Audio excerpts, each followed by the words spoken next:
Get ready with me за вечеря за рождения ден на приятеля ми.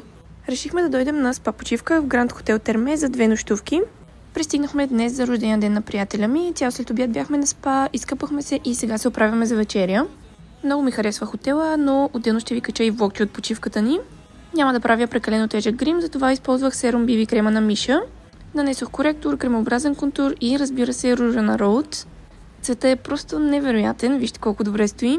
След това сложих пудра почти на цялото лице и не съм нанасила други прахообразни продукти. Оформих веждите, извих миглите, нанесох спирала и очертах устните. Запечатвам всичко с сетинг спрей, а гланц ще сложа накрая. Време е за бижута, като избрах това колиенце, пръстен и разбира се любимите ми обици. Звездата на аутфита е това сако с панделки. Поуправям косата, нямах време да се накъдря, но и така се харесвам. Не мога да се нарадвам на панделките на сакото, но това е завършената визия.